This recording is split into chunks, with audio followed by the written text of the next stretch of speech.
Bienvenidos a la conferencia Sostenibilidad del Transporte Público y el Desarrollo Urbano. Algunas reflexiones para Barranquilla a cargo de Eric Vergel Tovar. La relación entre el transporte y los usos del suelo constituye un área de conocimiento que permite comprender la compleja interacción entre los impactos de la movilidad en el desarrollo urbano, como también la influencia del entorno urbano en los comportamientos de viaje. Esta ponencia busca divulgar el estado actual de la investigación en esta materia para la región de América Latina y el Caribe, con base en la reciente publicación del capítulo del libro que incluye una revisión de literatura para las ciudades con transporte masivo en la región. Asimismo, la ponencia busca plantear algunas reflexiones para el contexto de la ciudad de Barranquilla a propósito del desarrollo de su sistema de transporte masivo Transmetro, las inversiones en espacio público y mejoramiento del entorno urbano en los últimos años. Eric Vergel Tovar es profesor asistente en la Facultad de Arquitectura y Diseño de la Universidad de los Andes. Obtuvo su título de doctor en Planificación Urbana y Regional en la Universidad de Carolina del Norte en Chapel Hill como becario Fulbright en los Estados Unidos. Estudió Desarrollo Urbano y Reajuste de Terrenos como becario de la Agencia de Cooperación Internacional del Japón, JICA, en el Japón. Obtuvo el título de Magíster en Planificación, Gestión y Desarrollo Urbano en el Instituto de Estudios en Desarrollo Urbano y Vivienda de la Universidad Erasmus de Rotterdam, en los Países Bajos. Estudió Arquitectura y Urbanismo en la Universidad Nacional de Colombia, en Bogotá. Agradecemos a la Secretaría de Cultura y Patrimonio Distrital de Barranquilla, a la Gobernación del Atlántico, a la Corporación Luis Eduardo Nieto Arteta y al Archivo Histórico del Atlántico por acompañarnos en este evento. Bienvenido, Eric, a Barranquilla y a esta conferencia. Catherine, muchas gracias y muchas gracias al Banco de la República y a todas las personas que han hecho posible esta presentación, esta conferencia. Creo que ya nos están viendo en línea, ¿correcto? Muy bien, gracias por la invitación, por la presentación también. Y pues la idea es que tengamos una discusión sobre estos temas. Así que yo creo que si hay espacio para preguntas durante la presentación, bienvenidas, para que podamos tener una conversación sobre estos temas. Yo traje acá básicamente el resumen de una publicación que tuve la oportunidad de realizar hace ya más o menos unos 6 meses. Y tuve la invitación de unos colegas en Estados Unidos que me decían, queremos saber cuál es el estado del arte de la investigación en América Latina en temas de transporte y desarrollo urbano, que pues en la literatura se conoce como transporte y usos del suelo. Yo tuve la oportunidad de hacerle el ejercicio y ahí pues debo, digamos, advertir que es muy importante que entendamos que es muy poco lo que se publica en inglés. Algunos publican en inglés, pero hay muchas cosas que se han publicado en portugués y español. Y yo tuve ahí todo un tema de conversación con los editores porque ellos me decían, pero es que se está citando muchos trabajos en español y en portugués. Yo les decía a ellos, pero lo que pasa es que la gran cantidad de producción que hay en los otros 2 idiomas, pues vale la pena rescatarla en esta publicación que sí va a ser en inglés. Entonces quería, digamos, hacer esa salvedad y es que es muy importante que tratemos de... Sé que aquí en Barranquilla hay mucha producción académica y en general pues sigamos produciendo cada vez más investigación en estos temas para que podamos seguir haciendo el ejercicio de divulgar los hallazgos y los trabajos. Bueno, vamos a hablar un poquito entonces del caso de la publicación y luego yo voy a compartir unas reflexiones sobre Barranquilla y claramente pues ahí será muy interesante escuchar también la participación del público que está en línea o que está aquí en sala con todos nosotros. Yo tengo aquí 2 imágenes que son muy distintas de lo que es el contexto de Barranquilla. La de la izquierda nos está mostrando la expansión, la rápida expansión y conurbación que ha tenido Barranquilla con el municipio, por ejemplo, de Soledad, el rápido crecimiento que sabemos que ha tenido también hacia el norte y la conexión con Puerto Colombia. Es un contexto importante de la característica que tiene aquí la región. Y a la derecha tenemos una imagen del Parque Cultural del Caribe con la estación del Transmetro, donde pues se ve una de las, digamos, relaciones más virtuosas que se pueden lograr, que es generar espacio público y equipamientos de alta calidad al lado de las inversiones de transporte masivo. Entonces, digamos que en la medida que yo les voy a mostrar ahora en la investigación, digamos esta relación porque se llama virtuosa del espacio público con los equipamientos del transporte público. Sigamos, por favor. La presentación tiene seis secciones o grandes temas. Primero voy a hablar la parte conceptual. Esa va a ser más bien corta, pero es importante para poner a todos en contexto y es entender esa relación que hay entre la movilidad y la ciudad o el diseño de la ciudad, el desarrollo urbano.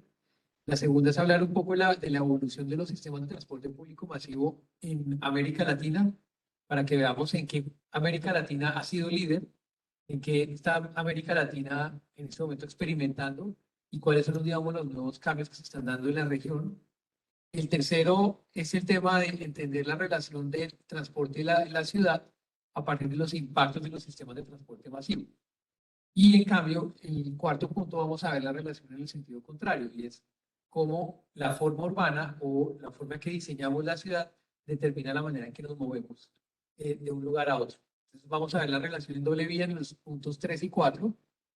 Luego vamos a compartir unas reflexiones sobre Barranquilla, pero enfocándonos sobre todo en el tema del transporte masivo. Y finalmente quiero compartir unos temas de movilidad y desarrollo urbano sostenible para entender que la sostenibilidad en la movilidad depende mucho de la sostenibilidad del desarrollo urbano. Sigamos, por favor. Y en cuanto al marco teórico, pues el marco teórico básicamente, como se entiende en la literatura, y aquí se va a poder entender también lo difícil que es investigar estos temas, es porque el transporte y la movilidad pueden impactar el espacio urbano y modificarlo. Entonces, el principio del beneficio de accesibilidad es aquel en donde cada vez que hacemos una mejora en transporte, cada vez que hacemos una mejora en movilidad, nos lleva a reducir tiempos de viaje. El beneficio de accesibilidad lleva a que esas zonas que se han beneficiado de alguna inversión, de alguna mejora, pues van a ser muy atractivas para los usuarios, los propietarios del suelo, y van a llevar a un cambio en el desarrollo de ese suelo. En la medida en que la accesibilidad mejora, la ciudad cambia, porque las personas van a sentirse cada vez más atraídas por esos lugares que están siendo intervenidos y que tienen mejoras en términos de movilidad y por consiguiente de accesibilidad. Accesibilidad entendida como tiempo de viaje o la capacidad de acceder a oportunidades de empleo, viajar más rápido a los destinos. Y la otra línea de la relación vendría siendo el espacio urbano, va a influir en la manera en que se desplazan las personas. Por lo tanto, si estamos en un entorno urbano muy denso, uno esperaría que haya una mayor demanda de pasajeros o mayor demanda o mayor número de viajes que se originan en ese lugar. Pero eso en el transporte, por lo general, se enfoca en resolver la demanda de viajes en zonas muy densas, de altísima densidad poblacional. Pero no es solamente la densidad poblacional la que incide en la manera que podemos, digamos, establecer que hay muchos orígenes o muchos viajes generados, sino que también un espacio urbano está caracterizado por mayor proximidad, y eso sí lo vivimos muchísimo con la pandemia del COVID. Todas las personas que teníamos de alguna manera cerca una tienda, un comercio, una farmacia, pues resolvíamos más rápido las necesidades de compras de ciertos productos. Por lo tanto, el espacio urbano, el tema de proximidad y de poder tener un espacio más diverso, lleva a que las personas de pronto vayan a moverse en un modo de transporte más sostenible versus aquellos que tengan que desplazarse en vehículo particular para llegar a sus destinos. Entonces, esa es la relación, digamos, de doble vía. Esto está, digamos, mediado por temas institucionales, de regulación, también del mercado de suelo y el mercado inmobiliario, y claramente con características del entorno urbano de la ciudad, entre otras cosas. Sigamos. Y hay dos teorías más que son muy importantes en la literatura.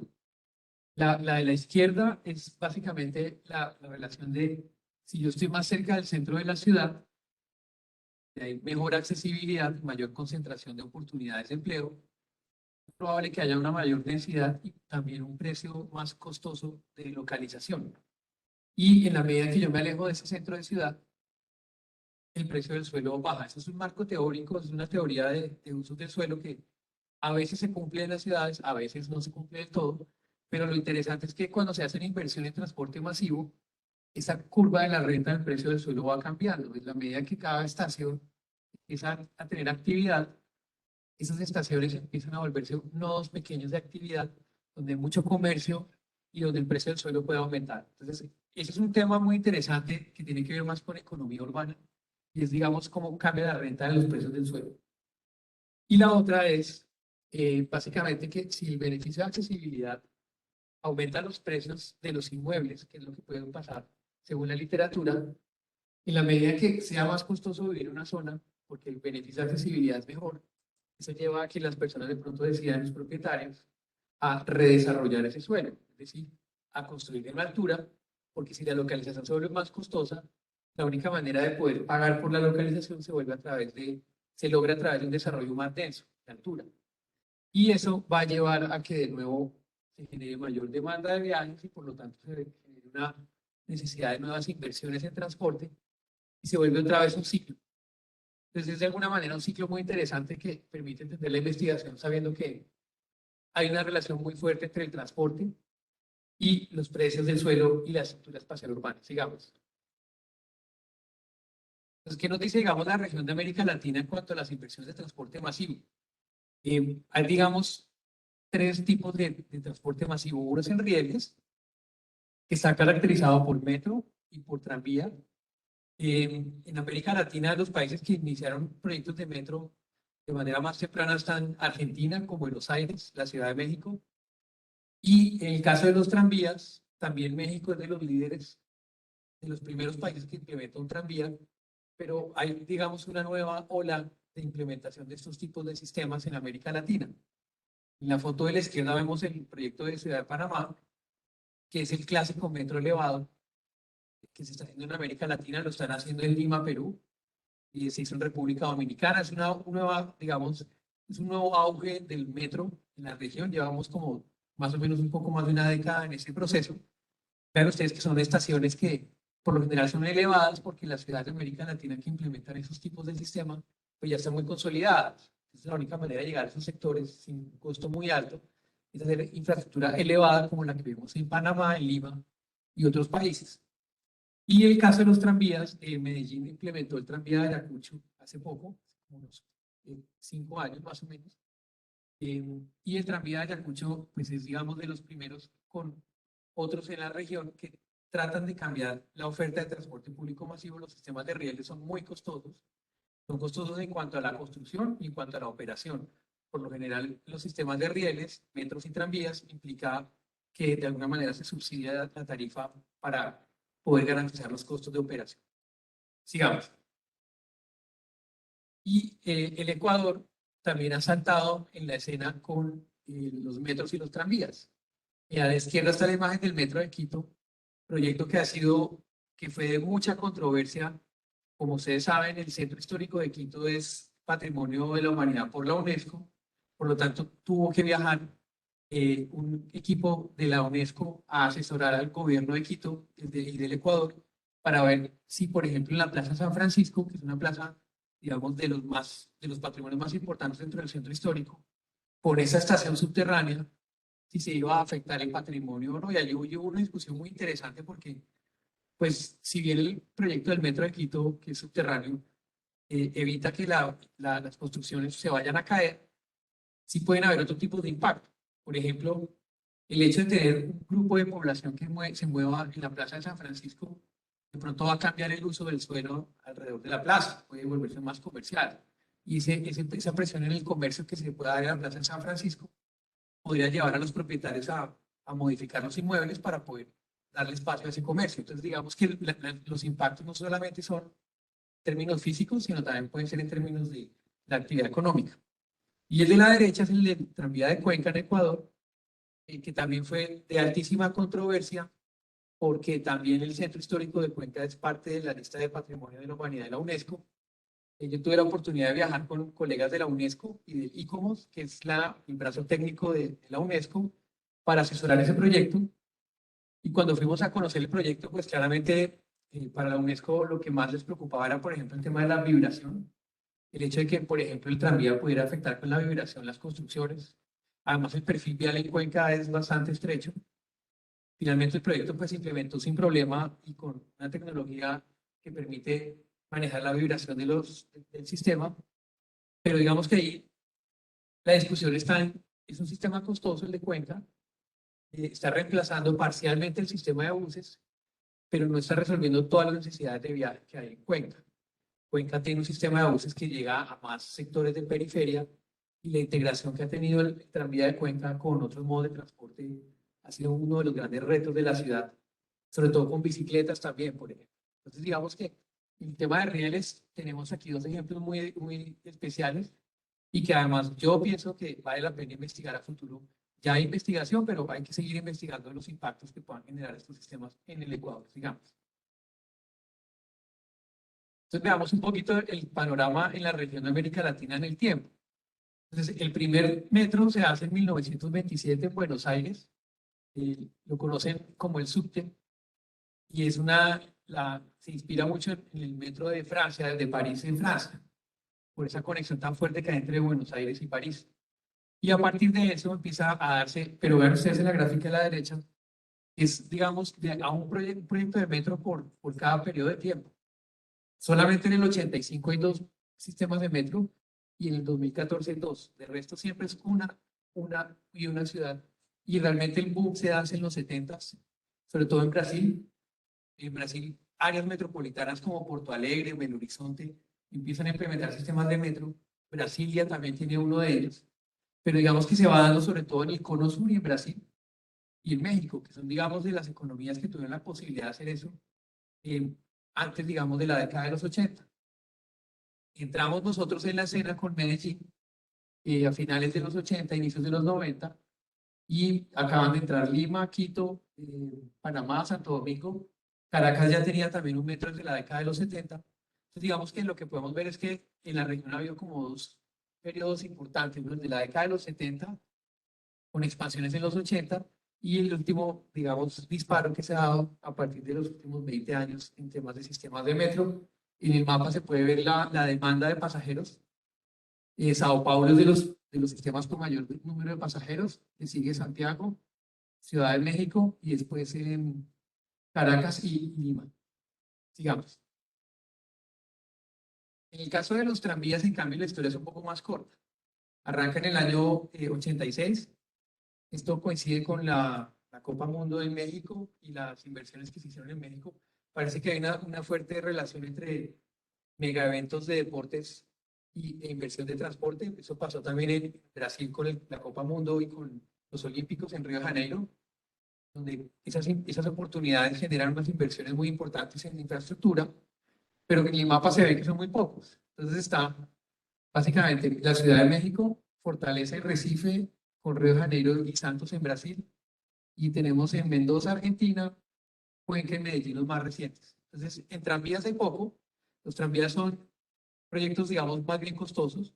Cuando yo tuve la oportunidad de visitar Cuenca para el proyecto que se hizo, que la UNESCO tuvo que evaluar, la gran preocupación era cuánto iba a ser el costo de la tarifa.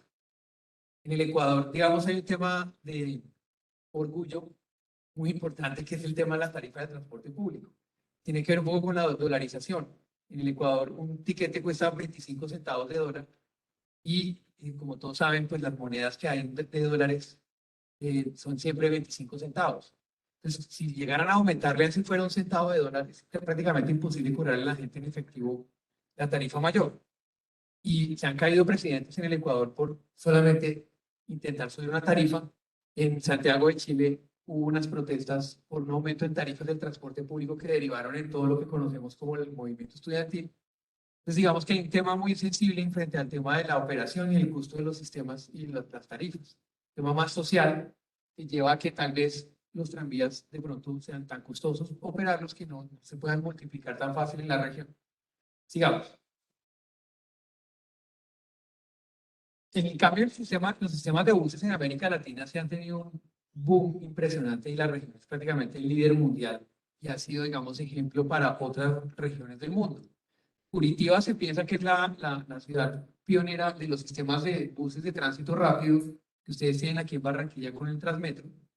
Curitiba, pues, tiene una gran oportunidad en la década de los 70, que fue básicamente plantear estos corredores que están aquí en color negro en el mapa de densidad. Y cuando Curitiba plantea los corredores, lo plantea cuando la ciudad se va a expandir. Ya que Curitiba tuvo una gran oportunidad de guiar su desarrollo urbano a lo largo de esos corredores antes de que llegara el desarrollo del suelo. Es decir, poder decir prácticamente de cero, vamos a expandir la ciudad y la vamos a densificar, como se ve en esta imagen de la derecha, a lo largo de los corredores de transporte masivo. Esto se conoce como el sistema trinario Y lo que hacen en Curitiba básicamente es decir, donde hay más infraestructura de transporte, vamos a tener una mayor densidad en términos de la edificabilidad. Entonces, los edificios son más altos sobre los corredores de transporte masivo y hay dos vías, se llaman de tráfico mixto, que son paralelas para el tráfico privado. Eso tiene unos privilegios, unas ventajas muy importantes. Una vez que el corredor de transporte masivo vuelve a una escala un poco más pequeña, que es algo distinto a lo que nos ha pasado en Colombia. En Colombia nosotros hemos hecho sistemas de buses de tránsito rápido, donde la sección vial del corredor es supremamente grande y eso corta la ciudad muchísimo. Se vuelven avenidas muy grandes. Lo que hace Curitiba es poner una manzana de por medio, de manera que el corredor de transporte masivo tiene una escala en donde es mucho más fácil tener una escala humana. Y el que quiera ir en su vehículo particular, pues puede tomar las vías paralelas. Y de esa manera, pues esto se ha vuelto como una gran escultura urbana que lleva más de 5 décadas en Curitiba. Y lo que se ha logrado básicamente es lograr que este desarrollo urbano aquí denso garantice que haya una mayor concentración de población, que es lo que se ve en el mapa de densidades aquí a la izquierda. Uno de los lunares que tiene Curitiba en términos de cómo manejar la demanda de viajes, perdón, es aquí en el corredor hubo muchas críticas por parte de los comerciantes que le decían a la ciudad, si usted pone aquí comercio en primer piso en el corredor y no hay gente que pueda venir en carro, se nos murió el comercio. Esa es, digamos, una de las historias clásicas en las ciudades. Y es, si yo no tengo cómo atender o recibir a un usuario en vehículo privado, pues se va a morir el comercio. Entonces lo que hizo Curitiba fue garantizar estacionamientos gratuitos a lo largo del corredor. Eso básicamente es un lunar porque pues, no está realmente incentivando el uso del sistema de transporte público masivo, sino que está tratando de dejar a todo el mundo contento para que los comerciantes sepan que hay gente que llega en vehículo particular a estos comercios y no solamente quienes se movilizan en el sistema de transporte. Sin embargo, Curitiba ha sido líder global y ha tenido una discusión muy fuerte sobre la posibilidad de esta línea verde, que es este corredor que estoy marcando aquí, es el corredor más reciente. Fue una discusión supremamente fuerte de si iban a hacer un metro o si iban a hacer un sistema de buses rápidos, continuando, digamos, el proyecto. Se llegó finalmente a que fuera un sistema de buses porque era más fácil integrarlo con el resto de la red. Pero es parte de la discusión que hemos visto en América Latina también, y es la discusión de metro o más sistema de buses. Y es parte de lo que se está observando en ciudades como Bogotá, donde Bogotá se está tratando de integrar el metro a la red de Transmilenio, o lo que ha hecho Quito, de tratar de integrar en su metro a la red de buses de tránsito rápido. Sigamos. Realmente el origen de los sistemas de buses de tránsito rápido en América Latina está en Lima, Perú, cuando se hace la vía expresa. La vía expresa es esta vía que ustedes ven aquí a la izquierda, donde se generaron por primera vez carriles exclusivos para buses. Y de hecho el invento, yo tuve la oportunidad pues, de revisar en detalle esta historia y me encontré que las ciudades de Chicago y de Washington en Estados Unidos fueron las primeras que dijeron deberíamos hacer carriles exclusivos para buses. Esto estamos hablando desde la década más o menos de los 40, 50, cuando se empezó a hacer la infraestructura de autopistas de Estados Unidos. Y Lima es la primera en América Latina que lo hace. Pero entonces Lima lo que hace es decir, vamos a darle exclusividad a los buses, sencillamente porque pues, necesitamos que la gente pueda viajar más rápido hasta el centro de la ciudad. Y la vía expresa se vuelve, digamos, el primer corredor de transporte de buses de tránsito rápido en América Latina. Lo que pasa en Curitiba es que Curitiba lo lleva a un nivel más alto, porque lo convierte en un sistema de transporte integrado, es decir, con plataformas y estaciones como ustedes las ven aquí en Barranquilla. La vía expresa luego lo empezó a incorporar con el tiempo, pero digamos que Lima es la pionera en términos de la idea de los carriles exclusivos. Y Bogotá, con Transmilenio, pues logra introducir una novedad muy especial. Una de ellas es estos carriles que ustedes ven aquí de sobrepaso. Porque cuando uno tiene pues, varios buses haciendo fila en una estación, claramente ocurre lo mismo que pasa con un sistema de rieles, es que no hay capacidad de sobrepaso, a menos que tengamos la infraestructura de Nueva York o de París. Lo que hace Bogotá es generar dos carriles, y eso permite generar buses que son vías con rutas expresas y ahorrar mucho más el tiempo de viaje de las personas, porque hay buses que no paran en todas las estaciones. Esa es una de las novedades que logra introducir Bogotá, Por eso Bogotá se vuelve una de las ciudades más famosas con este tipo de sistemas y ha incidido en otras ciudades del mundo. Y de hecho Bogotá inspiró la política nacional que llevó a que Barranquilla, por ejemplo, tenga hoy en día aquí el Transmetro. Sigamos. Entonces tenemos el caso claramente del trolebús en Quito.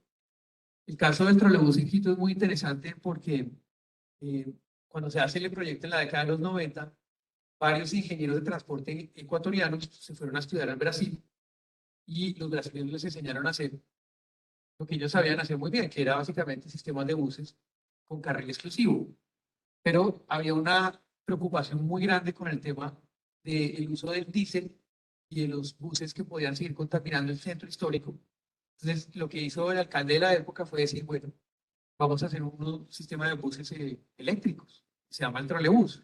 El trolebús se arranca en operación en el año 96 y logra mejorar muchísimo el acceso al centro histórico de Quito, que luego pues, fue objeto de un proceso de peatonalización en sectores que antes estaban llenos de vendedores ambulantes, y eso pues llevó a que la ciudad de alguna manera convirtiera el centro histórico de Quito en un lugar mucho más caminable. Y la accesibilidad mejoró muchísimo con el sistema de buses del trolebús. Luego se expandió con otros corredores, que tienen otros nombres, el Ecovía, Corredor Central Norte, los corredores suroccidental y suroriental. Y pues el Transmetro de Barranquilla es parte de una política nacional que básicamente lo que hace Colombia es adoptar esto como la receta para las ciudades grandes e intermedias. Ya más adelante vamos a hablar del caso de Barranquilla para conversar, y yo creo que ustedes aquí saben más que yo de los retos que tiene en Barranquilla con el tema, pero claramente pues el hecho de tener varios sistemas en Colombia vuelve a Colombia un país líder en el tema del sistema, de los sistemas de buses. Sigamos. Entonces, vean ustedes cómo crece esto exponencialmente. El gráfico de la derecha se ve, tenemos todos los sistemas de transporte de buses rápidos en la región de América Latina, y el caso de Bogotá es del año 2000, y el caso de Quito es del año 96. Entonces, el año 96 y el año 2000, o sea, Quito y Bogotá, se vuelven como los dos puntos de quiebre de la historia. Primero porque Quito es la primera ciudad fuera de Brasil que logra emular a las ciudades brasileras que ya lo estaban haciendo desde antes. Y luego lo que hace la ciudad de Bogotá es enviar a ingenieros de transporte a estudiar el caso de Quito y el de Curitiba, traerse todo ese conocimiento y hacer Transmilenio.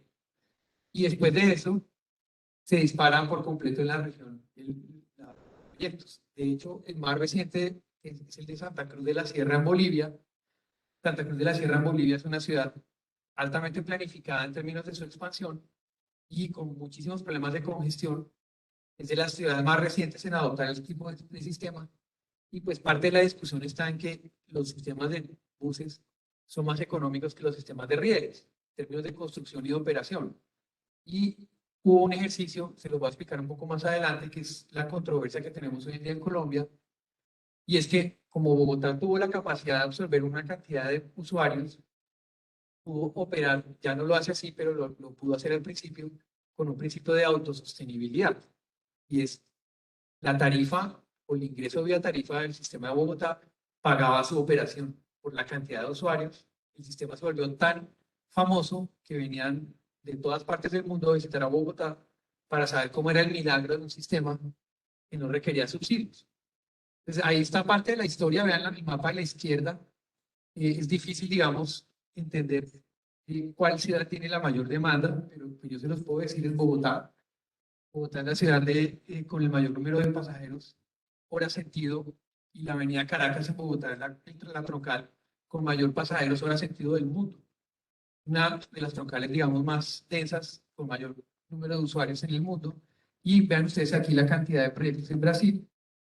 Tenemos recientes proyectos en Argentina, en Buenos Aires, Lima, que es uno de los más emblemáticos. Aquí está Santa Cruz de la Sierra en Bolivia. Y pues Colombia en el mapa claramente aportando varios casos de sistemas. Sigamos, por favor. Y recientemente viene el boom de los cables aéreos. Y los cables aéreos nacen no en Medellín, pues claramente los países están muy orgullosos de saber que Medellín está en el mapa mundial por los cables aéreos, pero como sistema de transporte masivo. O sea, los cables aéreos eran muy útiles para visitar lugares turísticos. De hecho, pues nosotros todos hemos podido visitar algún día Monserrate en Bogotá, y hay muchas ciudades andinas, Venezuela también, pero lo que hace Medellín es darle el giro y decir, ¿por qué no lo usamos como transporte masivo? Esta es la línea K, que es la primera línea del Metrocable de Medellín, que conecta con la estación Acevedo y que permite llegar a la parte donde está la antigua Biblioteca España. Y básicamente el cable aéreo, luego Medellín lo extendió hacia el Parque Arví. Entonces, este cable aéreo ya prácticamente está brindando mejor accesibilidad incluso a sectores por fuera de la ciudad de Medellín. Y pues es un proyecto que ya les voy a mostrar los estudios que dicen, pero son proyectos que han transformado radicalmente los barrios de altísima densidad, donde era muy difícil resolver el tema de transporte en superficie. Sobre todo porque cuando los barrios son de origen informal, los perfiles viales son muy estrechos y eso da origen a que el transporte informal sea el que logre resolver la demanda de los viajes que se dan en esos sectores. Digamos. Entonces, el boom de América Latina con los cables aéreos va, para el caso, por ejemplo, del Alto, en La Paz, Bolivia, y hoy en día La Paz, el Alto es como decir la relación Barranquilla-Soledad. La Paz, Bolivia, la relación es La Paz, el Alto. Y en el Alto es donde vive la clase trabajadora que baja todos los días a trabajar a La Paz. Y el cable, la red de cables aéreos en el Alto y en La Paz, en Bolivia, es la más grande y extensa del mundo. Hoy en día es la ciudad con más número de cables aéreos, mayor número de cables aéreos en líneas. Y Bogotá siguió el proceso con Transmicable en Ciudad Bolívar. Bogotá ya está haciendo el proyecto de San Cristóbal Sur para otra línea de cables aéreos. En Brasil se han hecho y en la favela Alemão de Río de Janeiro se hizo un cable aéreo bastante controversial a raíz de las obras por el Mundial de Fútbol y los Olímpicos. La comunidad se, digamos, cuestionó mucho al gobierno por esa inversión. Hoy en día el cable aéreo de Alemão o de la favela de Alemão es el único en el mundo que ya no está en operación, sencillamente porque la gente no quiso usarla. La gente se puso, digamos, a cuestionar la inversión y sobre todo porque eso estuvo muy asociado con la política de pacificación de favelas que implementó el gobierno del Brasil. Y un tema muy controversial porque fue tratar de militarizar las favelas y el ejército pues entraba a tratar de controlar los territorios y se asociaban los cables aéreos con esa política de pacificación. Entonces la favela de Alemão hoy en día no tiene el cable aéreo funcionando. Yo pienso también en parte porque ellos fallaron en hacer algo que se han hecho Bogotá, La Paz y Medellín, que es generar desarrollo urbano alrededor de los proyectos. Entonces, cuando se hace el cable aéreo en Bogotá, al lado de cada estación se hace un supercade, o se hace, por ejemplo, el Museo de la Ciudad Autoconstruida, se hace una serie de equipamientos y de mejoras de desarrollo urbano que logran darle al proyecto digamos, un valor agregado que es muy importante. Como dato, les cuento que el proyecto del Transmicable en Bogotá costó 80 millones de dólares y 40 millones de dólares más costó el desarrollo urbano asociado al cable aéreo de Ciudad Bolívar. O sea, pónganse a pensar que por cada inversión que se hace de $1, se requiere $0,5 adicional para poder generar un impacto real en el desarrollo urbano y que la población sienta que les está mejorando su vida, no solamente en términos de la infraestructura de transporte, sino del desarrollo urbano. Sigamos. Y bueno, aquí se ve el ejercicio muy sencillo. 2004, arrancan los cables aéreos, muy parecido a los metros, de a una ciudad por año. Llegamos al 2021 con el cable más reciente. Y aquí pues vean la cantidad de pasajeros en La Paz y en el Alto, el sistema de mayor número de pasajeros en cables aéreos en el mundo. Acá está Río de Janeiro, con 2 cables, el de Alemão ya no está funcionando. En Mérida, Venezuela, existía un cable aéreo que era turístico y lo volvieron de transporte masivo. Caracas también ha logrado implementar otro de la misma manera. Y vean que Colombia se volvió líder a nivel regional con cables aéreos porque tenemos en Cali, en Manizales, Medellín, Bogotá y ahora en Pereira. También tenemos un cable aéreo de transporte masivo. Digamos. Entonces, digamos que después de este panorama, pues les voy a contar qué hice la investigación académica sobre estos proyectos. Pues aquí se hace un ejercicio de revisar toda la literatura. Con esas herramientas lo que uno hace es tratar de entender el paisaje de la investigación. Y la herramienta es muy útil porque permite a través de estos colores saber hacia dónde se mueve la investigación. Entonces, los sistemas de transporte de buses rápidos, pues digamos que mayor concentra la literatura de los impactos de los sistemas en usos del suelo, desarrollo económico o cambios sociales. Y cuando vemos ese tema, estamos viendo que está muy relacionado con temas de accesibilidad. También hay temas relacionados con precios, cómo están impactando los precios de las viviendas de estos sistemas. Y Colombia es prácticamente con Bogotá líder del foco de la literatura. Es decir, hay muchas publicaciones sobre Bogotá, muchos estudios que están enfocándose en Colombia. Y cuando miramos el tema de usos del suelo, la investigación está fuertemente relacionada con los impactos en precios del suelo, incrementos en los precios del suelo. Y también estamos viendo que hay nueva investigación, por ejemplo, el caso de estudios en Cuenca, que también tiene un sistema de buses, no solamente tranvía, y mercado inmobiliario. O sea que la investigación ha estado muy enfocada en entender qué pasa con los sistemas de buses rápidos y por qué está ocurriendo eso. Básicamente porque los sistemas de buses de tránsito rápido se perciben como inversiones que pueden ser temporales. Es decir, de pronto en Barranquilla, y ojalá no pase, en 10 años un alcalde o una alcaldesa decide darle los carriles de tránsito exclusivo de los buses al tráfico mixto y se acabó el sistema. Y ese es el temor que tienen muchos frente a estos proyectos. Porque en cambio, si tenemos un metro elevado, pues es muy difícil que el metro elevado vaya a decir un alcalde, lo voy a dejar solamente para los carros. O para un tranvía también a veces puede pasar dependiendo de la infraestructura. Entonces, los sistemas de buses de tránsito rápido han sido vistos como proyectos que podrían ser objeto de temporalidad corta frente a un sistema de rieles. Por lo tanto, la investigación ha tratado de decir, bueno, pues veamos a ver qué tan cierto es eso de la temporalidad. ¿Cómo? Si la gente paga más plata por una vivienda, por una localización cerca a los sistemas. Y aquí está un poco la investigación de los tranvías, que está, digamos, emergiendo con fuerza en Brasil. Ahora les voy a contar un poco qué se sabe de la investigación en Brasil y en Medellín con los tranvías, pero el punto de encuentro entre los dos sistemas sería el mercado inmobiliario. Entonces, digamos que eso es lo que nos dice el paisaje en la investigación. Ahora veamos un poco más en detalle. Sigamos, por favor. Entonces, en los proyectos de metros se ha tratado de entender un efecto que es muy interesante, que es el efecto de anticipación. En Norteamérica y en Europa, por ejemplo, cada vez que se expandió un sistema de rieles como sistemas tipo metro, la gente, al solamente escuchar el anuncio del proyecto, que la estación futura iba a estar cerca a un predio, ya la gente empezaba a cobrar más por arriendo o por ventas. Y muy seguramente la gente diría, pero ¿usted por qué me va a cobrar más si el proyecto no existe? Pero es pura expectativa.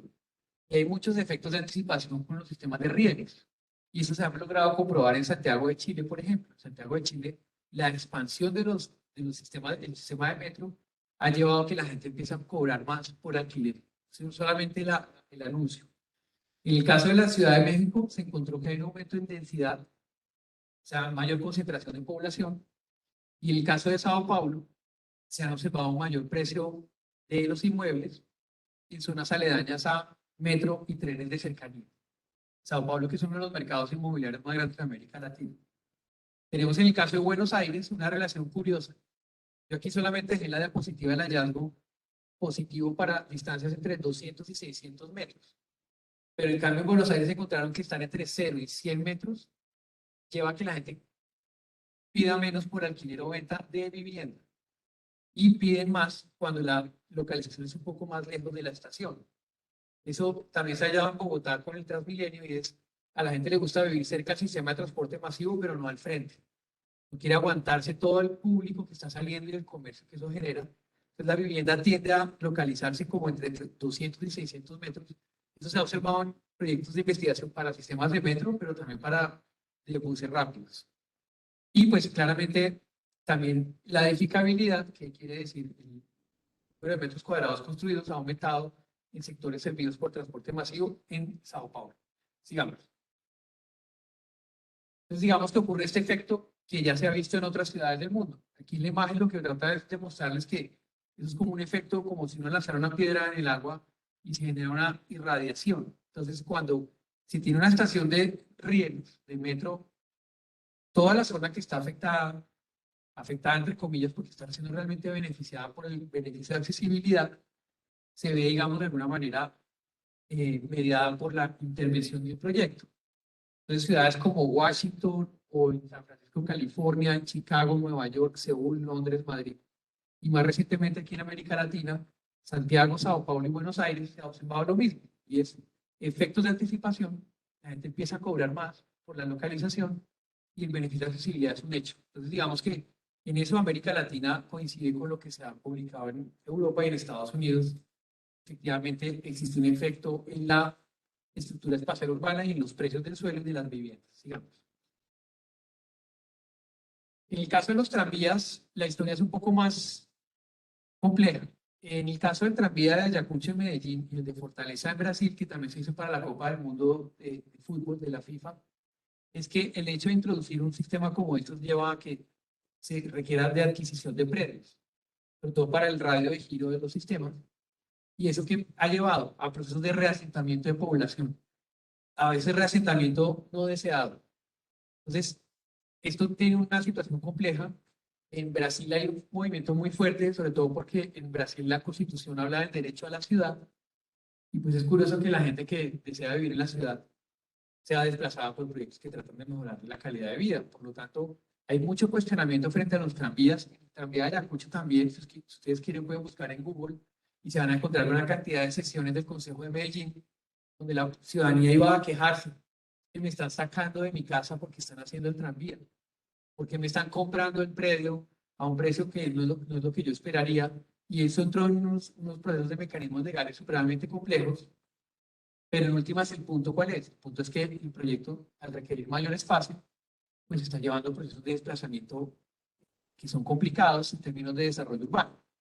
En el caso de Cuenca, en Ecuador, se encontró que el comercio es más costoso el alquiler si está cerca al tranvía, pero la vivienda no. O sea, vuelve y se repite lo que pasó en Buenos Aires.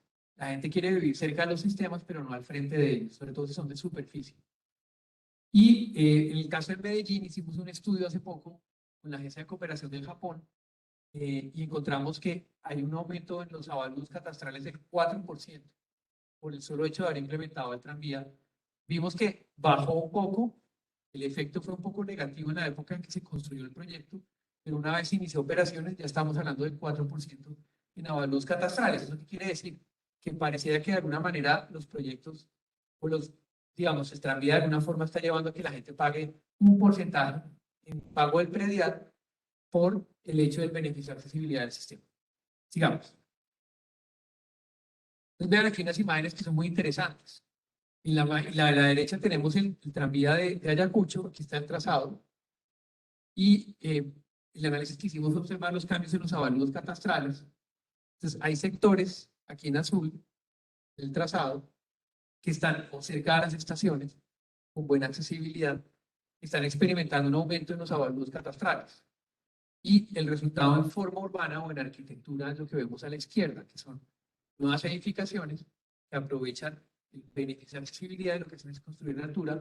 Estas son construcciones con mezcla de usos. Tenemos comercio en primer piso y tenemos edificaciones muy esbeltas, porque claramente lo que se busca es aprovechar al máximo el beneficio que genera la inversión.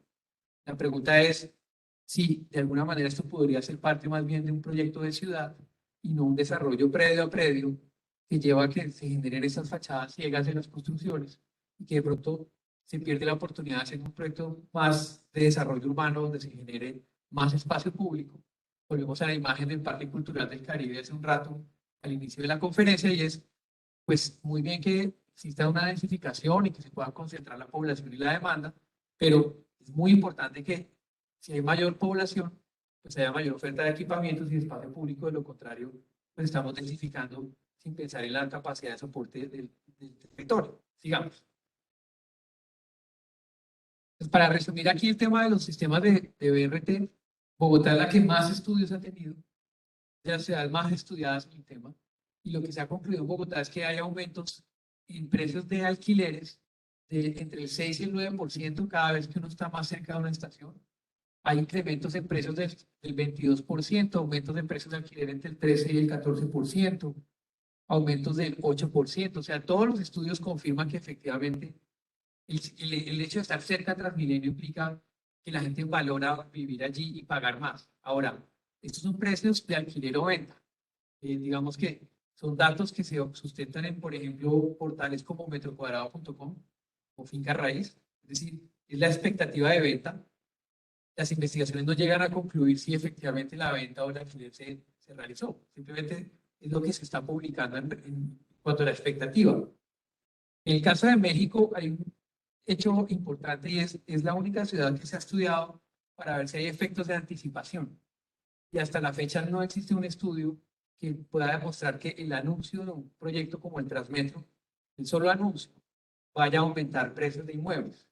Parece que todo ocurre después. El caso del estudio de Barranquilla que se hizo durante la construcción del sistema, se encontró que durante la construcción del Transmetro de Barranquilla, algunos inmuebles empezaron a tratar de capitalizar el beneficio, algunos de ellos. Entonces, en Barranquilla también se ha observado, en menor escala, pero también se ha observado ese fenómeno. Sigamos.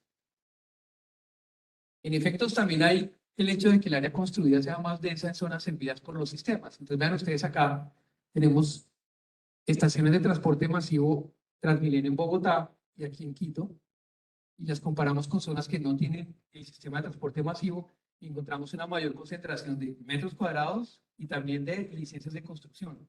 Pareciera que el sector privado le interesa acercarse a los desarrollos y al beneficio de la accesibilidad. Sigamos. Y acá pues hay un tema que tiene que ver con el tema de equidad.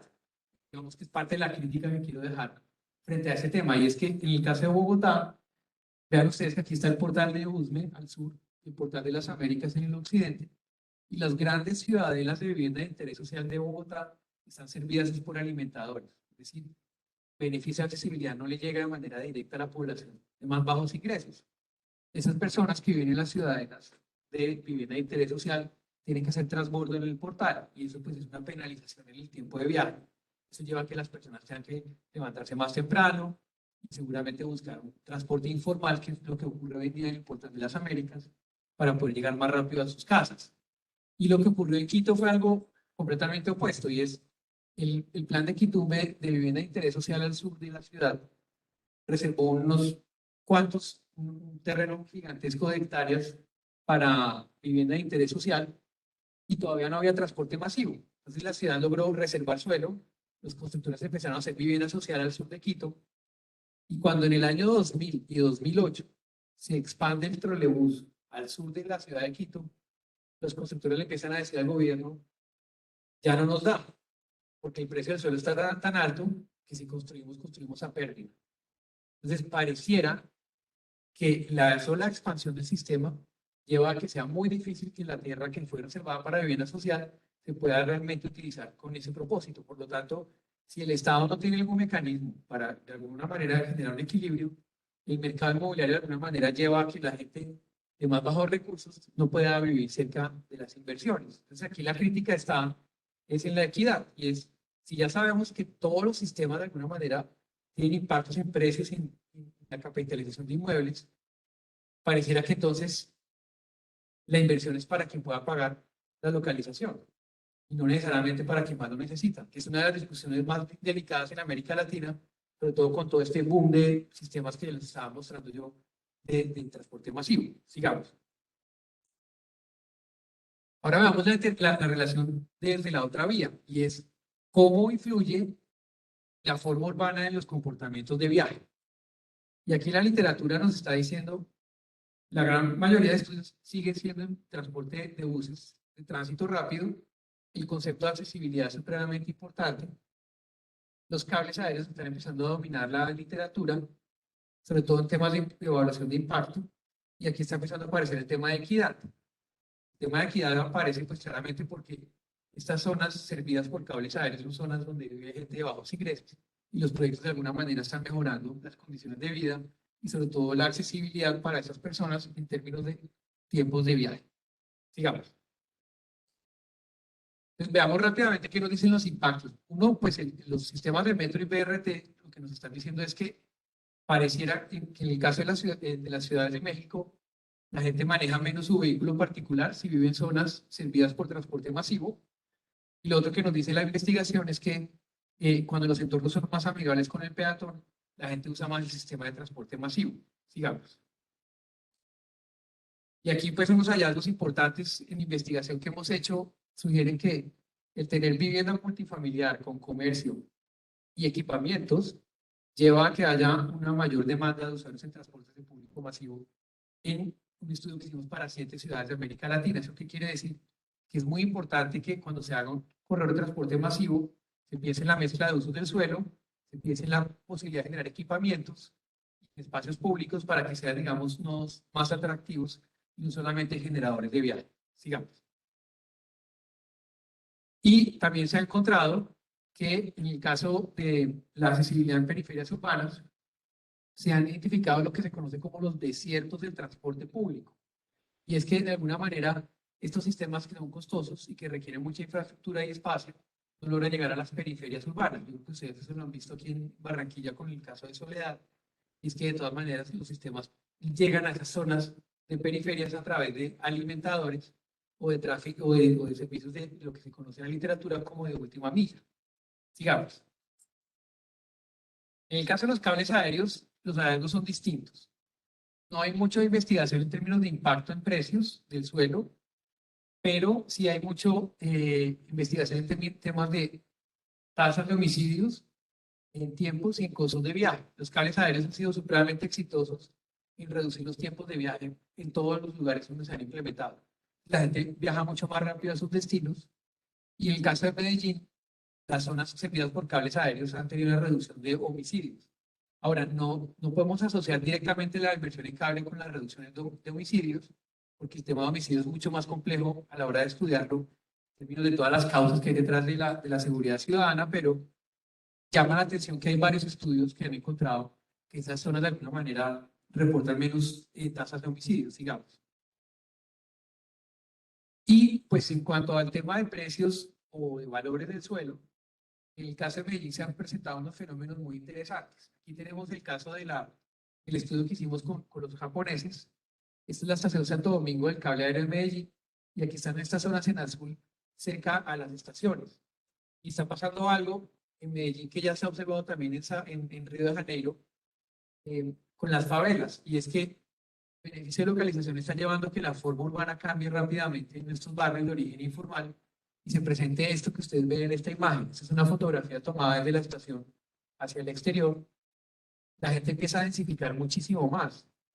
Y las zonas de origen informal, para poder lograr la posibilidad de mantenerse en esa localización tan especial, que es estar al lado de la estación, llevan a que pase lo que ha pasado también en Río de Janeiro, que es las personas empiezan a alquilar alcobas y a tener cada vez más espacios dentro de sus viviendas para albergar cada vez más hogares y de esa manera poder absorber los precios que implica de localización de estar cerca a las inversiones de transporte masivo. Es un tema complejo porque claramente es un proceso de un fenómeno de densificación que es difícil de estimar cuál puede ser el efecto que pueda tener a futuro, pero claramente puede llevar a un nivel de alto de hacinamiento.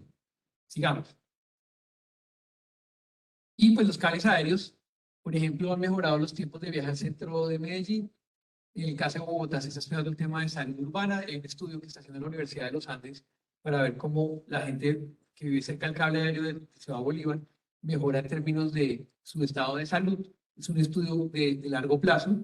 Y lo que les contaba de los avalos catastrales en Medellín es parte de un tema de formalización y regularización de asentamientos de origen informal. Digamos que ahí, sigamos. Ahí estaría, digamos, el tema de lo que nos dice la investigación. Entonces, el caso de Barranquilla nos está planteando lo siguiente. En el año 2000 se inicia el proyecto Transmilenio de Bogotá y se arranca con una fase que se conoce como la fase de autosostenibilidad de los sistemas de buses. Cuando llega el año 2014, el nuevo Plan Nacional de Desarrollo del Gobierno Nacional le dice a las ciudades, como tienen problemas para sostener los proyectos, los sistemas, la demanda no es la esperada, se inició un proceso de buscar fuentes de financiación en el sector movilidad, que ya se los voy a explicar. Y a partir de más o menos el año 2018, como no ha habido voluntad política de los alcaldes y los consejos locales para aprobar sus proyectos en el país, está hablando de una fase 3 de sostenibilidad. Y todas las ciudades de Colombia se están viendo enfrentadas a ese gran reto. En Bogotá se aprobó un cupo adicional de apoyo a Transmilenio hace poco. Y los concejales cuestionaron mucho a la alcaldía por eso. Y todas las ciudades están viendo enfrentadas a buscar medidas de rescate para los sistemas. Sigamos. Entonces, parte de las reflexiones para Barranquilla son, una, en el caso, digamos, del portal de Soledad, cuando uno observa los cambios en el desarrollo urbano del año 2000 al 2016, se da cuenta que se empiezan a dar desarrollos comerciales y de vivienda en zonas cercanas al portal. Es muy probable que en otras zonas del Transmetro de Barranquilla esté ocurriendo lo mismo. Sigamos. Cuando comparamos el caso de Barranquilla con los demás sistemas de Colombia, vemos que, por ejemplo, en la demanda de pasajeros anuales, Barranquilla está entre los niveles más bajos. Medellín es muy chiquito porque el Metroplus de Medellín es un sistema alimentador prácticamente del metro. Pero Barranquilla está un poco más arriba de los 34 millones de pasajeros anuales o de 115.000 pasajeros día, que es mucho más bajo de la demanda estimada y es uno de los grandes retos que tienen todas las ciudades del país. Barranquilla aquí está por debajo de Cali y de Pereira. Sigamos. Y pues prácticamente todos los retos es que pues en Barranquilla, por fortuna la tarifa parada en dólares con las demás ciudades del país es de las más bajas. La demanda sí tiene una diferencia muy fuerte. La demanda que se esperaba en Barranquilla era de 305.000 pasajeros día y según las estimaciones de la Financiera de Desarrollo Nacional están en 131.000 pasajeros día. Por lo tanto, hay una reducción mucho mayor del 50% y eso genera un vacío de ingresos para el sistema. Sigamos. Y uno de los problemas que se ha identificado es el aumento de las motocicletas. Barranquilla, pues la tasa de motorización no es tan alta como en ciudades como Bogotá o incluso Medellín, pero el hecho de que las personas migren hacia otros modos de transporte es un gran reto para las ciudades y la sostenibilidad de los sistemas, digamos.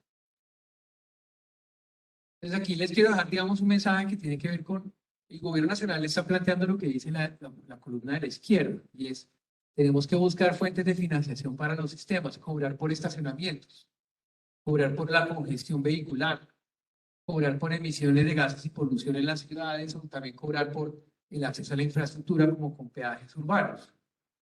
También se habla de la sobretasa a la gasolina o también cobros a través del pico y placa para financiar los sistemas.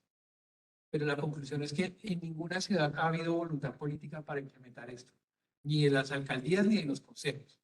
Bogotá se empezó con el estacionamiento en vía hace poco, pero el proyecto pues está con unas zonas piloto. Por lo tanto, no ha sido posible encontrar un rescate para los sistemas desde el sector movilidad y desde el sector de desarrollo urbano, que tiene que ver mucho con lo que les mostraba yo de la literatura académica, pues de pronto pueden haber unas fuentes de financiación interesantes. Una es tratar de buscar cómo capturar, así como lo hacen los privados, el sector público pueda capturar esos beneficios. Y cada vez que un privado quiere alquilar más costoso un bien inmueble, pues ¿por qué no hacerlo el Estado a través de algún mecanismo que sea, por ejemplo, bonos por densidad o tratar de cobrar, digamos, aumentos en la edificabilidad o incluso también a través del impuesto predial? Era lo que estábamos viendo un poco con el caso de Medellín. Si ya el tranvía de Ayacucho sugiere que el predial está sintiendo el efecto, pues allí puede haber una fuente de financiación también para los sistemas, sigamos. Y hay un tema más reciente que es supremamente importante y que ustedes lo pueden observar en la encuesta de Barranquilla, cómo vamos, y es la experiencia del usuario. A nivel mundial, la experiencia del usuario se ha vuelto un tema realmente importante porque de la forma en que vivimos la experiencia de desplazarnos de la casa al empleo o al destino que tengamos, depende el nivel de satisfacción que tenemos frente a los sistemas. En el caso de Barranquilla, el nivel de satisfacción con el transporte masivo ha bajado. Las mediciones de Barranquilla, ¿cómo vamos? Digamos. Y para 2021, aunque la pregunta que hizo el programa ¿Cómo vamos? No desglosa por modo de transporte, los niveles de satisfacción con el medio de transporte que utilizan principalmente, pues son parcialmente altos, no sabemos si son para el sistema de transporte masivo, pero el sistema de transporte masivo no es uno de los principales para desplazarse en la ciudad. Entonces, un tema de experiencia del usuario es fundamental para poder lograr también la sostenibilidad de los sistemas. Sigamos. Ya para cerrar, pues tendríamos unas reflexiones para Barranquilla. La primera es la coordinación institucional, muy importante entre los sectores, sobre todo con el sector privado. Sabemos que el sector privado se puede anticipar a las inversiones. El tema de forma urbana, corredores y estaciones es muy importante saber dónde hay oportunidades de desarrollo. Y finalmente, pues entender que el mercado inmobiliario se puede mover entre zonas consolidadas y zonas de expansión. Las zonas de expansión son más sencillas de desarrollar para un privado, mientras que las zonas consolidadas requieren demoler, tumbar y negociar con propietarios, digamos. Para cerrar, voy a dejar 5 mensajes y cerramos con esto la presentación. La primera es la eficiencia de localización y es ciudades como Estocolmo, Curitiba y Copenhague, a través de sus sistemas han logrado generar oportunidades para todos. ¿Y eso qué quiere decir? Que independientemente de dónde nacemos o dónde vivimos, que tengamos la oportunidad de llegar a los centros de empleo o de educación o de salud. Si tiene más o menos ingresos, que eso sea indiferente, siempre haya una oferta de transporte público que le permita acceder a la gente a esos servicios. Puede ser una persona de muy alto ingreso, una persona de muy bajo ingreso, no importa. Que todos tengan la oportunidad, como en estas 3 ciudades, Estocolmo, Curitiba y Copenhague, de llegar a esos destinos, porque la ciudad oferta transporte público eficiente. Sigamos. El segundo mensaje es que el COVID-19 nos dejó una lección muy interesante y es este espacio que va de una fachada a la otra fachada se puede redistribuir y se pueden hacer ciclorrutas. Se le puede decir al vehículo particular que tiene menos espacio, porque se lo vamos a dar a las bicicletas y que ese espacio que le da a las bicicletas lo podemos proteger con infraestructura para que los usuarios o ciclistas no tengan el riesgo de sufrir una colisión y que los andenes pueden ser más amplios, no por distanciamiento social del COVID, sino porque también el peatón merece más espacio urbano, sigamos, y que pues los sistemas de transporte urbano, de transporte masivo, perdón, pueden lograr una sostenibilidad en términos financieros si aprendemos de lo que nos dejó la pandemia. La pandemia nos pidió que redujéramos la demanda de los usuarios, deberíamos buscar mecanismos de financiación para que no solamente en el sector movilidad, sino en el desarrollo urbano podamos promover más sistemas sostenibles, digamos. Y este cuarto punto es la creación y generación de lugares. Bogotá, la carrera séptima hoy en día sigue siendo objeto de controversia por una ciclorruta que le permite a los usuarios, los ciclistas, viajar más rápido y de manera más segura a sus destinos. Esta es una base de datos que creó una colega de amiga que se llama Tabcoms en Carolina del Norte y es una base de datos con intervenciones a nivel mundial de todo tipo a raíz del COVID-19. Y la primera o la mayor cantidad de intervenciones que se hicieron fue reasignar carriles, más espacio para las bicicletas y los peatones. Se cerraron vías a los vehículos motorizados para peatonalizar calles y se generaron más proyectos de bicicletas compartidas. Entonces, creación y generación de lugares tiene que ver con eso. La pandemia del COVID nos dejó unas lecciones que si pronto no las retomamos, pues nos vamos a devolver a lo que pasaba en 2018, 2019, sin aprender lecciones. Sigamos. Y la última es tensión entre nodo y lugar, y es entender que la accesibilidad es lo más importante. ¿Y eso qué quiere decir? Que sea fácil acceder a la oferta de transporte público, que sería una estación en este gráfico de la derecha, pero también entender que los lugares a los que nos desplacemos a ellos no solamente porque necesitamos ir al empleo o a estudiar o tenemos que hacer una diligencia, sino que sea agradable visitar esos lugares, que el desarrollo urbano sea en ese sentido más sostenible. El mensaje final con la siguiente diapositiva, pues ya lo que quiere decir es que en esta relación de nuevo de doble vía, pues es muy importante el tema de equidad. Porque si todas las investigaciones dicen que las ciudades se valorizan por el transporte y el beneficio de accesibilidad, pues que se genere acceso o accesibilidad para todos, no solamente para quienes pueden pagar la localización, porque de lo contrario lo que vamos a tener son ciudades poco sostenibles, solamente para aquellos quienes las pueden pagar. Y ya con eso cierro la presentación. Muchísimas gracias y quedo atento a comentarios y preguntas. Gracias.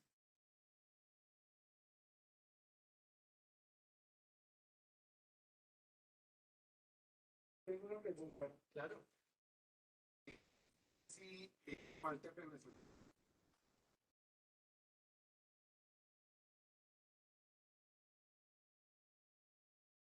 Yo no sé si es falta de planeación en Bogotá, pero en la autopista sur, saliendo, uno ve esos trancones que uno ve desde la terminal de transporte, todo el carril del sur, saliendo, que se demora uno casi 2 horas saliendo.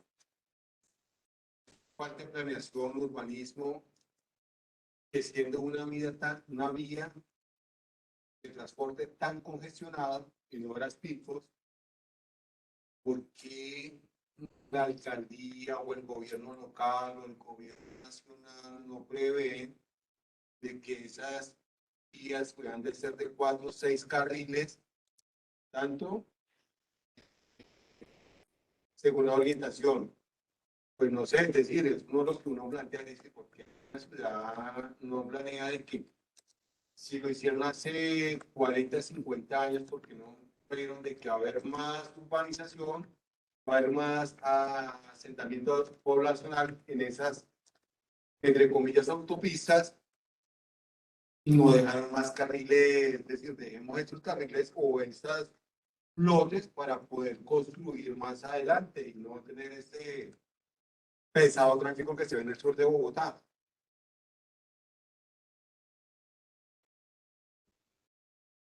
Gracias. Pues el tema de accesibilidad regional es muy complejo. Algunas ciudades lo que han hecho son anillos y hacen como una autopista que es un anillo alrededor de la ciudad para evacuar ese tipo de tráfico.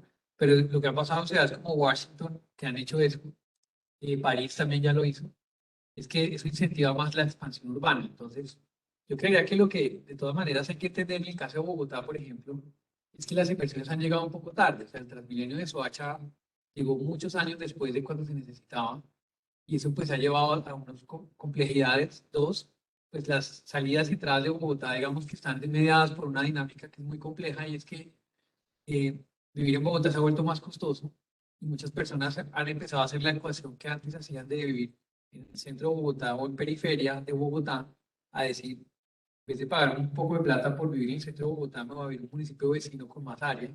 Y eso ha cargado mucho las salidas y entradas de Bogotá, el desarrollo de vivienda fuera de Bogotá, Chía y los municipios vecinos es altísimo. Yo lo que pensaría es que yo creo que la clave está por lo pronto en que Bogotá logre consolidar sus proyectos de transporte regional como los regiotrams, que efectivamente la gente empieza a moverse más en transporte masivo de escala regional y no usando el vehículo. Esa es una de las medidas que es muy importante que Bogotá pueda consolidar. Y la otra es que de alguna manera Bogotá pues tiene que buscar una manera en que haya una relación de equilibrio con los municipios vecinos, más coordinación. Se acaba de aprobar la región metropolitana. Bogotá va a ser la autoridad metropolitana de transporte y de alguna manera eso va a permitir coordinar algo que en Bogotá no se ha hecho. O sea, las grandes áreas metropolitanas del mundo como Londres tienen una autoridad metropolitana de transporte que sí logra esa coordinación, pero Bogotá no la ha tenido. De hecho, Soacha ya dijo que no quiere ser parte de la región metropolitana, que fue aprobada hace poco por el Congreso, por temas de voluntad política. Entonces, yo creo que ahí hay un camino por recorrer. Es un tema más de coordinación regional. Digo que a ustedes les puede pasar ahí con los municipios vecinos, pero no creo que sea un tema de tanto de infraestructura. Yo creo que es un tema más de coordinar dónde queremos el desarrollo y saber qué infraestructura requiere ese desarrollo. Sino que a veces la ecuación es muy difícil de lograr por la relación que yo les explicaba al principio, y es a veces es muy difícil saber qué va primero. Si primero va el desarrollo urbano, la generación de toda esa concentración de población, y después llegamos a resolverlo con infraestructura de transporte, o al revés, es generar la infraestructura de transporte en zonas donde todavía no hay población, generando un cargo altísimo de infraestructura y de costos, y esperar que a futuro llegue el desarrollo urbano, que ciudades como Estocolmo, Curitiba y como Copenhague, pues lo han podido hacer al tiempo.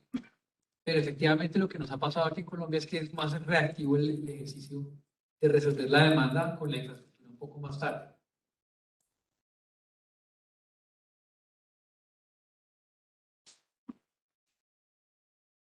Buenas tardes a todos. Muchísimas gracias por ese, no sé, bofetada a la ciudad o ese aporte a la ciudad.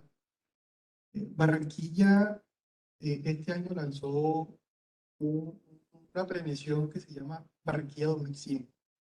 ¿Cómo se proyecta Barranquilla en 100 años? Invitaron a consultores, una firma importantísima, y muestran cómo se hizo ahí, cómo serían esas expansiones, y de alguna manera algo que está acertado es que se refleja como esa mano, cómo sería esa mano en esa Barranquilla 2100. Sin embargo, el tema de movilidad hoy en Barranquilla, sin ser tan grave como lo vive Bogotá, pues sí la gente empieza a quejarse, ¿no? Y se queja desde, digamos, que el que más tiene ese poder adquisitivo hasta el que tampoco lo tiene. Porque el que tiene el poder adquisitivo están viviendo en el norte están construyendo, densificando demasiado en el norte y andan en carros particulares, entonces se están quejando de que no andan rápidos. O sea, compro un apartamento de 1.000 millones de pesos y me cuesta entrar y salir de mi zona de confort. Y las personas que viven hacia Soledad, hacia municipios, pues el sistema no tiene problemas de amigable, ser amigable, tiene esos problemas de acceso, entonces pues no está siendo tan fácil acceder, voy lleno, tengo congestión para entrar a la estación, me toca coger un transporte no oficial para llegar a ese modo. Entonces, pues también se están quejando. Y las ciudades y las pocos de desarrollo que están siendo muy fuertes, intensificando, están teniendo también problemas porque no están alineados a ese transporte masivo. Entonces, caso Alameda del Río, Puerta de Oro, Caribe Verde, que son ciudadelas tipo Ciudad Verde, bueno, todas las ciudadelas que tiene Bogotá, pues ciudadelas que están alrededor de la ciudad, pero que solo voy a dormir y ya, solo voy a dormir. Entonces, están teniendo unas dificultades tremendas para salir a la misma hora ese montón de ciudadanos y retornar a la misma hora ese montón de ciudadanos. Entonces, pues Barranquilla sí tiene unos retos y el área metropolitana de Barranquilla tiene otro montón de retos, pero esto tiene unos retos. Pienso que falta ese tema también de voluntad política entre esa región y también falta ese cambio de chip, seguir capacitando a los que toman las decisiones en ese cambio de chip. O sea, hay que bajarse el carro, hay que montar bus. Y ese bus que monto tiene que ser más amigable, porque no es sostenible andar en carro, no es sostenible. Y ya los gente en Barranquilla, que vive el norte, que anda en carro, se quejan. O sea, no puede entrar. Los trancones del 84 son, no con el trancón de Bogotá, pero sí empieza a salir de Alameda del Río en la mañana o sea, ya hay un señor que se llama José Calancho, digamos que ese tipo digamos que el barranquillero se ríe mucho de sí mismo en muchas cosas, pero es una crítica social muy fuerte y entonces, bueno, y como yo entiendo el sistema de movilidad, a la final, la movilidad termina siendo una consecuencia de un tema de planeación mucho más fuerte, porque yo veo el trancón, pero porque hay trancón. Pero es que la ciudad se mueve de ciertos modos, se mueve de ciertas otras, la gente sale a la misma hora, la gente sale en temas de transporte. Bueno, hay muchas preguntas, ¿no? Es una reflexión aquí.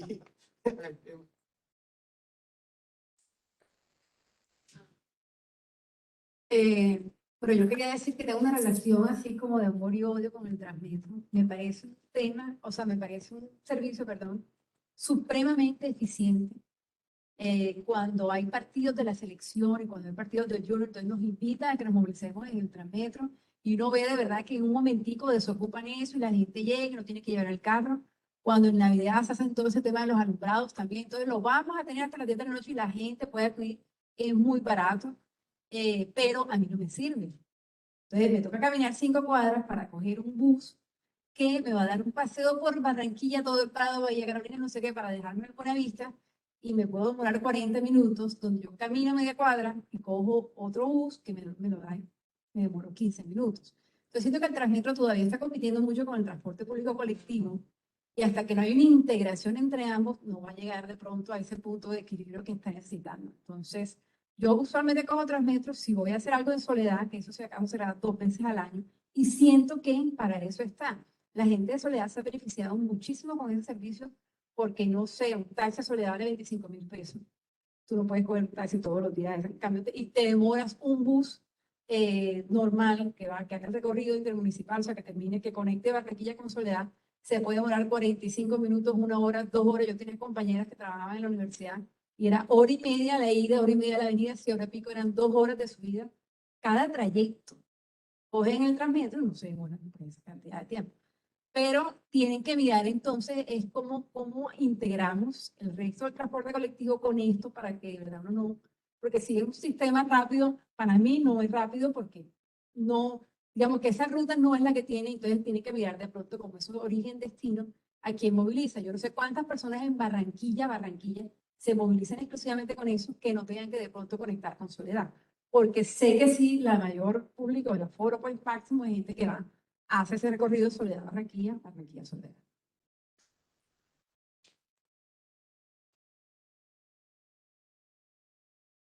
Pues, agradezco muchísimo el espacio, o sea, siento que es bastante necesario que se abran estos espacios en donde se pueda hablar, digamos, que de transporte público y de ciudad acá en Barranquilla.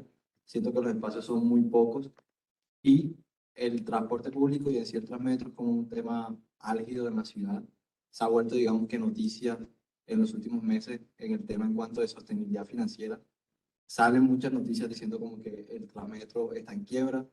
Y bueno, yo soy usuario de Transmetro, lo utilizo a diario y también he escuchado muchos comentarios de los usuarios diciendo como, no, pero no merece que el gobierno le siga dando el Transmetro, merece. Entonces, como lo que yo escucho siempre es más como que la gente no tiene como apropiación del sistema y pueden preferir querer que lo quiten, por decirlo así, por el tema de que siempre está generando como un hueco fiscal en la ciudad. Entonces, bueno, entendiendo y pues digamos que adaptándolo a los conceptos y a las reflexiones que nos trajo el día de hoy, bueno, entendemos que el Transmetro fue construido y no fue tenido en cuenta, digamos, que el desarrollo urbano alrededor, necesario para que, digamos, que fuera como más equilibrado. O sea, al momento de realizarse el Transmetro, no hubo inversión en equipamientos, no hubo inversión en espacio público, y digamos que eso se ve reflejado, digamos, que en la Avenida Murillo vemos como un poco de detrimento de la calle y vemos como una bajada también en usos, en mezcla de usos, muy pocos usos comerciales que hacen que ver que la calle no sea dinámica tanto como antes. Tal caso como pasó y pues está pasando en Bogotá con la Avenida Caracas y se espera que con el proyecto de metro y con estos instrumentos alrededor y en la construcción del desarrollo urbano se pueda mejorar esa vitalidad de la Caracas, pues actualmente en Barranquilla pasa igual. Entonces, pues yo tengo una pregunta, pues bueno, también como una reflexión, y es que si sea probable o no, digamos que continuar en inversión en transporte en la ciudad, teniendo en cuenta que el sistema BRT acá no funcionó, o sea, financieramente pues no funciona, no es la demanda esperada, no funciona, o sea, no se tienen los ingresos necesarios, y digamos que algo que puede ser como el ejemplo de eso es que Transmetro lleva más de 10 años en la ciudad y no tiene ni un bus nuevo. O sea, no hay un articulado nuevo en la ciudad. Son los mismos buses viejos de hace más de 10 años. Entonces, pues sería chévere, bueno, es chévere esta reflexión que sabemos que hay que hacer proyectos urbanos alrededor, bueno, proyectos de transporte que puedan generar proyectos urbanos equilibrados en transporte público y que haya también una intermodalidad. Entonces, pues chévere, no sé, que Barranquilla piense en eso a futuro y que pueda haber no solo BRT, sino otros modos de transporte y que la ciudad pueda crecer a eso y que pueda ser equilibrado entonces.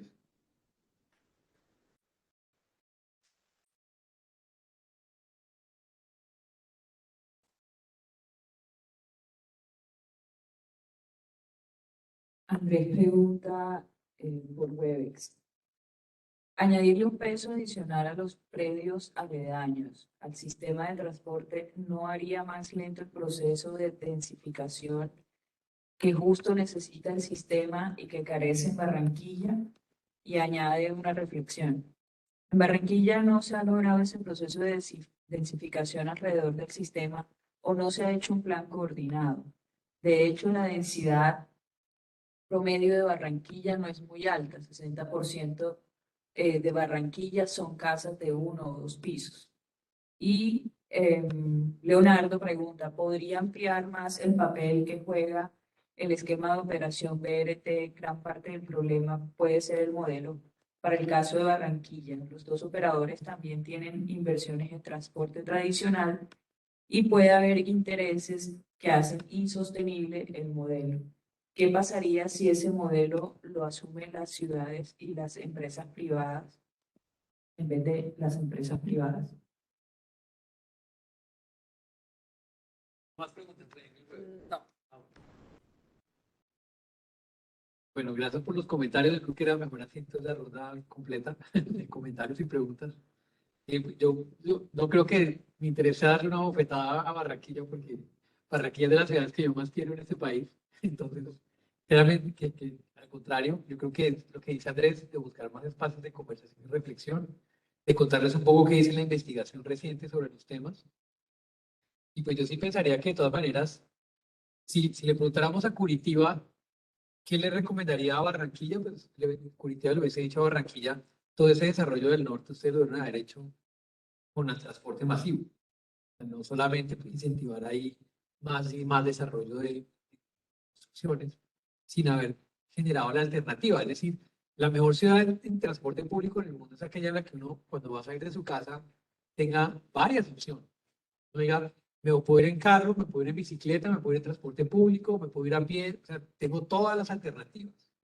Pero cuando la alternativa es solamente un vehículo, que es lo que pasa muchas veces, pues es difícil. De hecho, no sé si algunos de ustedes han buscado tramitar un crédito hipotecario en un banco en este país, pero si el apartamento que van a comprar no tiene garaje, no hay crédito hipotecario. ¿Por qué? Porque los bancos saben muy bien que la gente se endeuda por un apartamento y por un carro. Ese es un ingreso para el banco sustancial. Es decir, es muy difícil comprar vivienda en Colombia que no tenga estacionamiento, ¿verdad? O sea, y hay un tema de política también y de lógica de inversión que es muy complejo, que la ciudad está orientada al carro y el sistema financiero también. Yo creería que el gran reto, y yo se lo decía al principio en la conferencia, es que ciudades como Bogotá o Barranquilla, pues no pudieron hacer lo que hizo Curitiba, o lo que ha hecho Estocolmo, o lo que ha hecho Copenhague, que es guiar ese desarrollo urbano y decir, vamos a crecer por este sector y además le vamos a dar todo el transporte público masivo y le vamos a dar toda la infraestructura para bicicletas.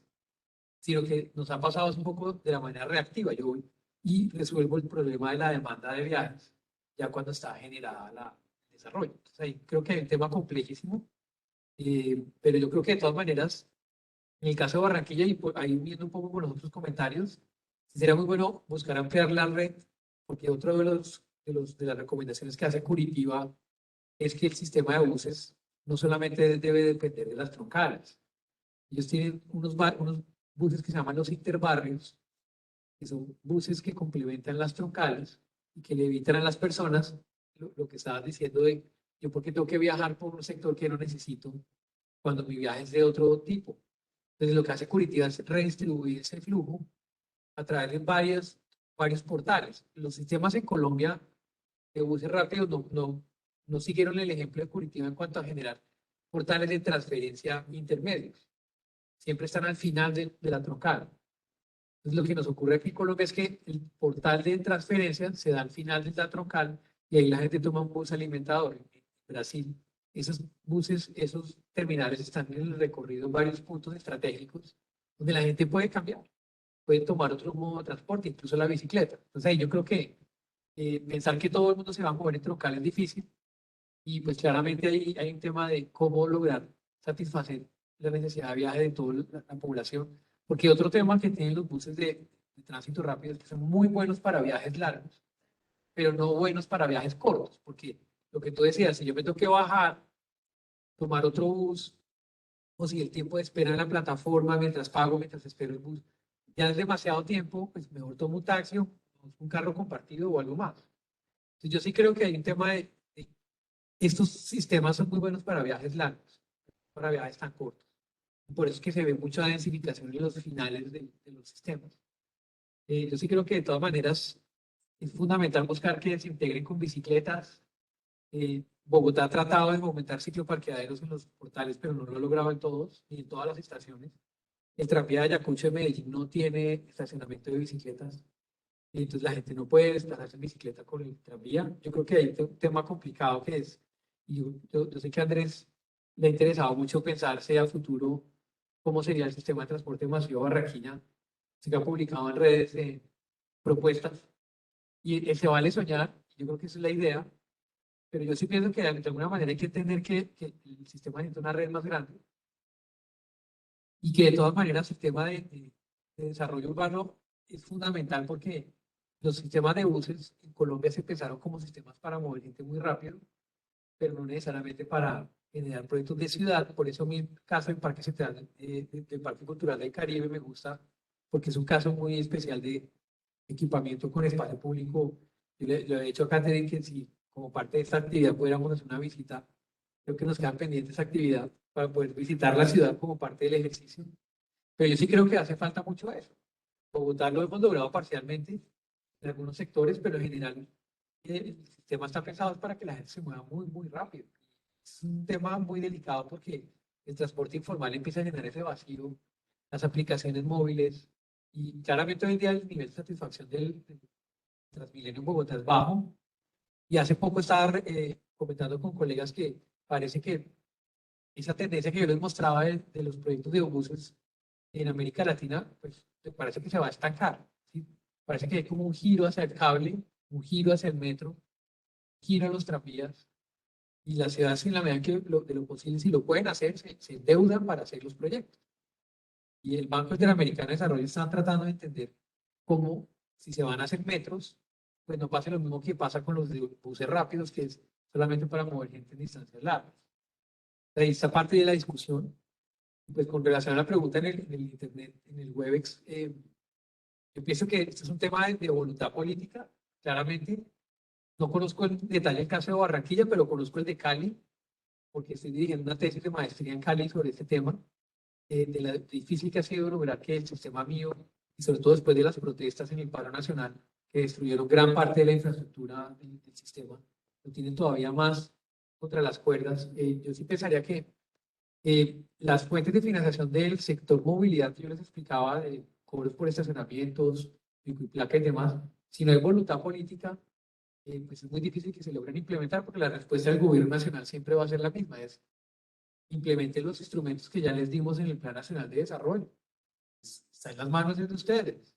Y finalmente, pues, si se lograra hacer el tema de densificación, yo creo que, pues, de alguna manera hay que crear los incentivos, porque si Barranquilla, y todo me ha comentado el día de hoy que llegué a la ciudad, que hay un crecimiento impresionante hacia el norte de la ciudad, y que el sector privado tiene ese músculo, esa capacidad, ¿por qué no pensar en incentivos desde el sector público para que ese desarrollo se dé cerca a donde está la infraestructura de transporte masivo para concentrar un poco más la demanda? Yo creo que es un tema de coordinación institucional, de saber que el mensaje del gobierno nacional es decir a las ciudades, ahí están los instrumentos y busque la voluntad política para implementarlos. Y pues yo sí pensaría que si Barranquilla, espero que Barranquilla no caiga en lo que le pasó a la ciudad de Nueva Delhi en India, que desmontaron por completo el sistema. La gente empezó primero a meterse a los carriles exclusivos, a decir, no, a mí no me importa esto, yo me meto.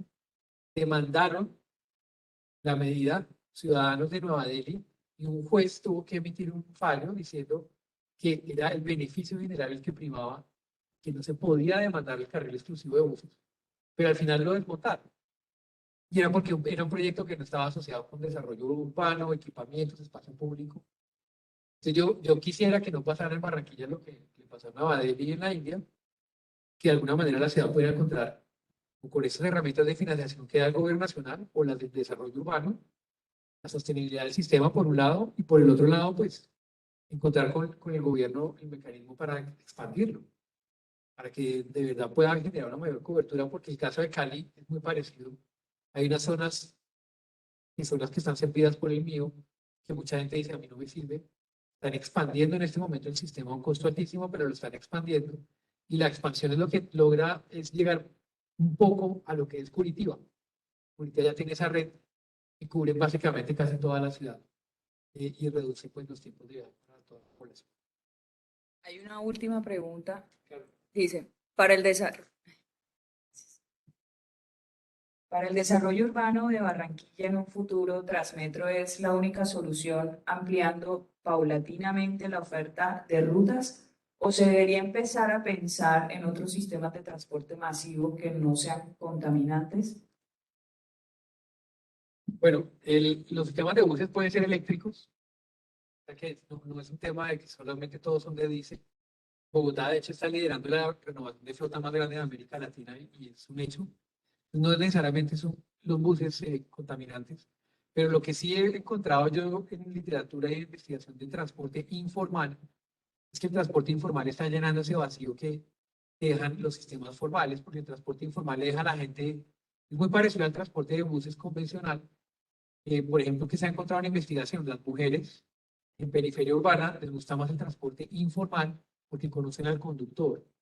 Como conocen al conductor, le dicen, me lleva y le pago por el niño o porque llevo aquí cosas del mercado, cóbreme un poquito menos y negocian la tarifa. Entonces, el transporte informal brinda otra serie de beneficios que son muy importantes. Y yo lo que pienso es que pues, la respuesta estaría básicamente en lograr que haya una integración. Es decir, lo que Bogotá ha tratado de lograr con el SITP es básicamente formalizar, regularizar el transporte convencional y de todas maneras, en la investigación que hay hoy en día en transporte informal en África, ciudades como Nairobi o Ghana, es que básicamente el transporte informal es una manera en que la ciudad y la gente logra resolver sus necesidades de maneras muy innovadoras. De alguna manera no podemos seguir siendo tan rígidos. Es decir, esos sistemas tan formales y rígidos como los buses rápidos deberían poder integrar en su operación esa informalidad del visitaxismo, esa informalidad de los transportes informales de periferia que resuelven el viaje de última milla. Yo lo que creo es que de alguna manera toca migrar hasta sistemas un poco más dinámicos y más flexibles. Quien tiene un viaje muy largo, pues toma el sistema de buses. Quien tiene un viaje corto, pues de alguna manera que se pueda formalizar e integrar esa informalidad. Porque el transporte informal resuelve muchísimos viajes en América Latina, en África, y los sistemas BRT pues están diciéndonos, esta es una solución muy rígida, flexibilidad lo que se necesita, y tal vez ahí es donde podría estar una parte de la solución. Gracias, Eric. Muchas gracias, Erika, a quienes nos acompañaron aquí de manera presencial y de manera virtual. La invitación, bueno, mañana continuamos en este espacio, empezamos con un encuentro titulado Música y Género, y también la próxima semana estaremos con Leonardo Romero, quien nos hablará también sobre la metropolización de las zonas costeras. Muchas gracias a todos y gracias, Eric, por acompañarnos y esperamos tenerte nuevamente por acá para que tengas un poquito más el panorama de esta nueva Barranquilla que ya tenías un tiempito de no ver. Muchas gracias a todos.